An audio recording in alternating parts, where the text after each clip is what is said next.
रुख करते हैं इस वक्त सऊदी अरब का, जहां पर इस वक्त OIC इजलास से वज़ीर आज़म इमरान खान खिताब कर रहे हैं। When anyone in the Western world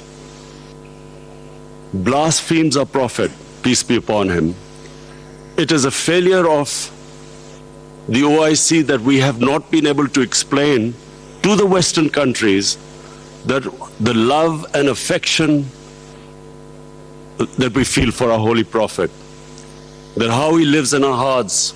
It was up to us to explain to the Western people that the amount of pain they cause us when they ridicule or mock our Holy Prophet. And we must know that in the West, people do not treat religion the way the Muslim world treats Islam. We live our religion. In the Western world, they have a completely different attitude to the way they approach religion.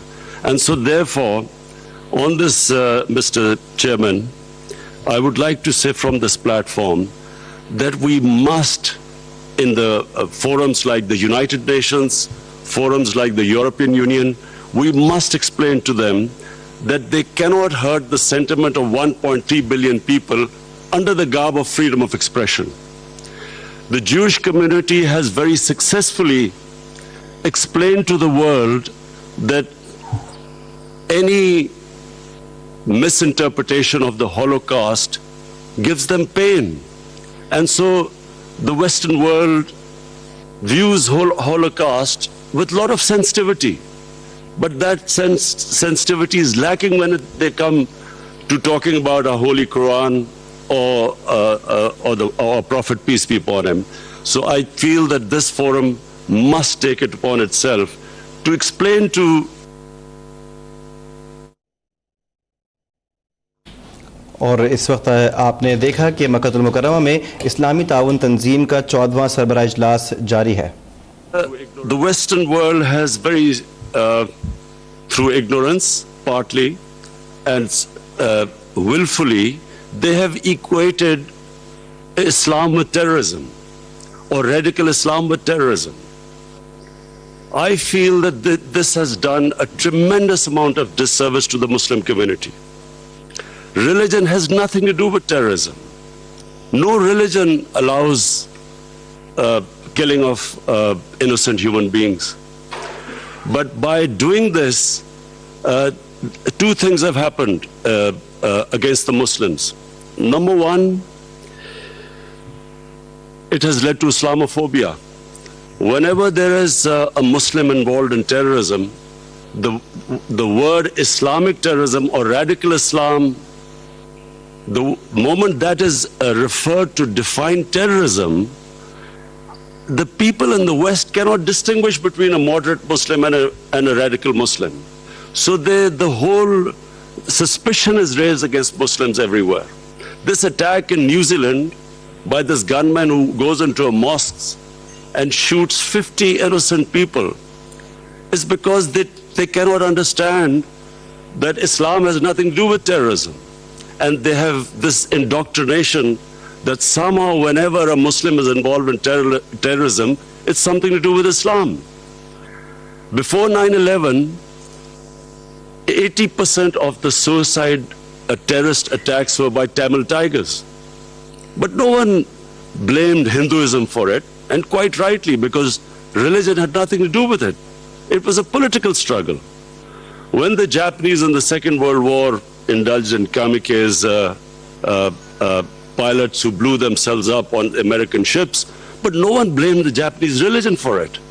So this is my second point. I feel that it causes Islamophobia because we, the heads of Muslim states, have not been able to explain to the West, not powerfully enough, that Islam has nothing to do with terrorism. Political struggles have everything to do with terrorism.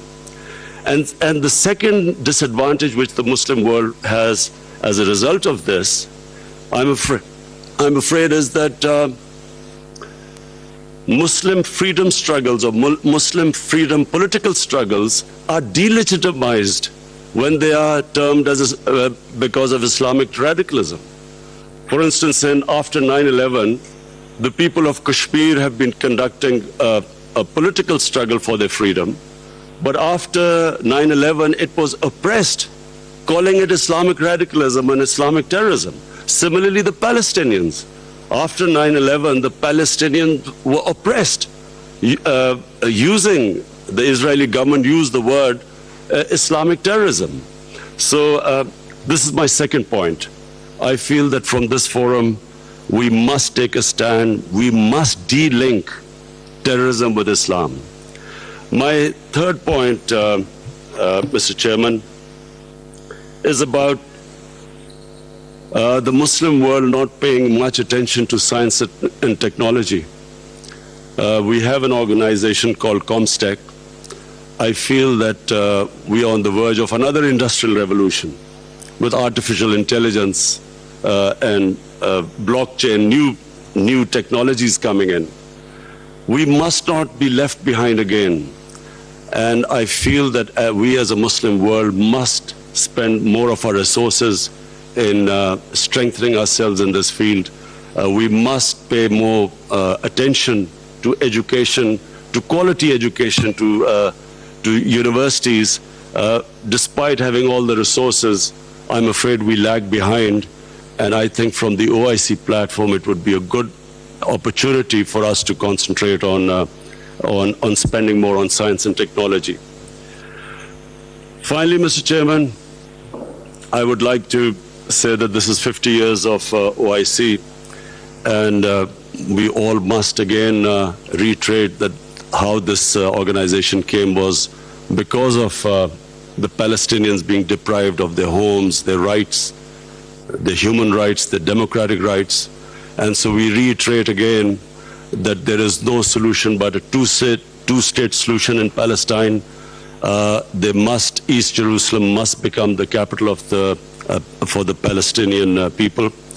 And the Golan Heights must be returned as the 1967 borders, which all the international conventions, the United Nations resolutions say so. Similarly, I feel that in Kashmir, the people of Kashmir again have not been given their right to self-determination, as was guaranteed by the world community in 1948 through a UN resolution. The people of Kashmir recently have suffered a lot of oppression, and I do feel that us as a body, the OIC, must stand with the oppression that is going on in the Muslim world. I finally want to thank again King Salman bin Abdulaziz Al Saud for his great hospitality. I especially want to thank we had the great opportunity to go into to visit the Rawza Rasul in Medina yesterday, and from me and my delegation, we want to say that it gave us the greatest happiness and pleasure to be able to visit the mosque. Thank you very much. और इस वक्त आपने देखा कि मक्कतुल मुकर्रमा में इस्लामी ताउन तंजीम का 14वां सरबराह इजलास जारी है। कॉन्फ्रेंस में इस वक्त वज़ीर आज़म इमरान खान ने ख़िताब किया और ख़िताब करते हुए उन्होंने पाकिस्तान में जो इक़दामात किए जा रहे हैं उसके हवाले से बात की और कहा कि हमें साइंस एंड टेक्नोलॉजी पर काम करने की ज़रूरत है, मज़ीद इस्लाहात की ज़रूरत है, जिस पर हम काम करेंगे। उन्होंने फ़लस्तीनियों के हक़ खुद इरादियत के हवाले से बात की, फ़लस्तीनियों के लिए दो कौमी नज़रिए के हवाले से बात की। उन्होंने कश्मीरियों के हवाले से बात की, कश्मीरियों के हक़ खुद इरादियत और उन पर होने वाले जुल्म सितम के हवाले से बात की। और आखिर में उन्होंने इस दावत पर और यहाँ पे मेहमान नवाजी पर शाह सलमान बिन अब्दुल-अज़ीज़ अल-सऊद का शुक्रिया अदा किया और कहा कि वो अपने और अपने वफ़द की जानिब से ख़ास तौर पर इस दावतनामे पर और यहाँ की मेहमान नवाजी पर शुक्रिया अदा करते हैं।